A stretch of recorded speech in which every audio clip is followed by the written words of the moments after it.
Hi there, today's Bible nugget is from Judges 11 and we're going to start on verse 29. It's a very misunderstood passage, I think. It starts off, "Then the Spirit of the Lord came on Jephthah, and he crossed Gilead and Massanah and passed through Mizpah of Gilead. And from there he advanced against the Ammonites. And Jephthah made a vow to the Lord, 'If you give the Ammonites into my hands, whatever,' listen to this, 'whatever comes out of the door of my house to meet me when I return in triumph from the Ammonites will be the Lord's, and I will sacrifice it as a burnt offering.'" What was he thinking? Okay. Then Jephthah went over to fight the Ammonites, and the Lord gave them into his hands. He devastated 20 towns from Aur to the vicinity of Minnith, as far as Abel Karathmithim or something. Thus Israel subdued Ammon. When Jephthah returned to his home in Mizpah, who should come out to meet him but his daughter, dancing to the sound of timbrels? She was an only child. Except for her, he had no son and daughter. When he saw her, he tore his clothes and cried, "Oh no, my daughter! You have brought me down, and I am devastated. I have made a vow to the Lord that I cannot break." "Ah, my father," she replied, "you have given your word to the Lord.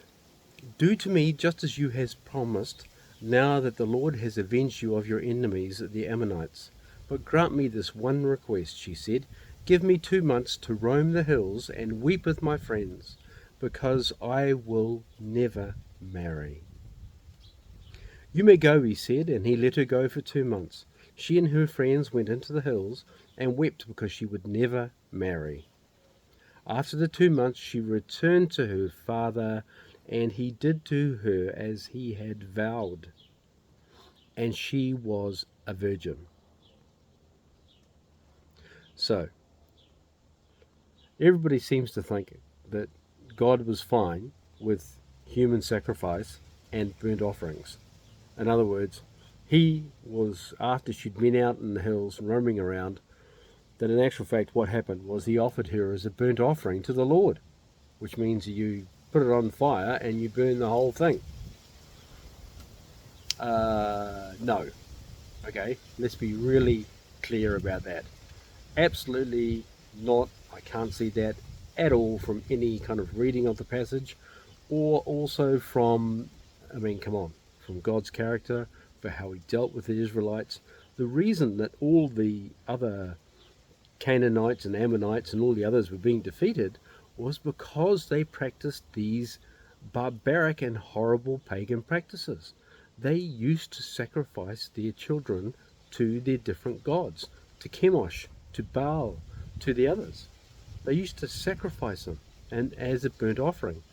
And God said, "Do not do that, for they are wicked. That's an abomination to me." So I really don't think that that's what happened in this case. I think what did happen, and I think this is clear from what the daughter says, he's obviously said, because whenever you made a burnt offering, you dedicated the whole offering to the Lord. And once that offering was on the altar, it was no longer, you did not own that anymore. Whatever it was, you didn't own it. God was completely dedicated, totally dedicated. Burnt offerings were totally dedicated to the Lord. So what this means is that she would never marry. She would never have a normal life. She would always remain a virgin and be dedicated to the Lord, whether or not she worked at a temple or at the temple or helped out in some way with the priests. I don't know, but she would have been dedicated unto the Lord. And definitely no burnt offering, sacrifices, anything like that, because God was never part of that. But the thing is, like, what was he thinking? What was he thinking? Because he says, "Whatever comes out of the door of my house." If you want to sacrifice a lamb or whatever, it's like, the first of the flock shall I sacrifice to you, O Lord, or whatever like that, you know. But not the first thing that comes out of the door of my house. It's like, huh? Did they even have pets? Was he expecting this dog to bound out or something? I mean, it makes no sense whatsoever. What was he thinking? And he only had one child, and of course he was going to be happy that he was home and come out to greet him. It seems a little bit mad. Because that meant that his lineage completely died out. But maybe the reason for that is for the fact that he was the son of Gilead and a prostitute.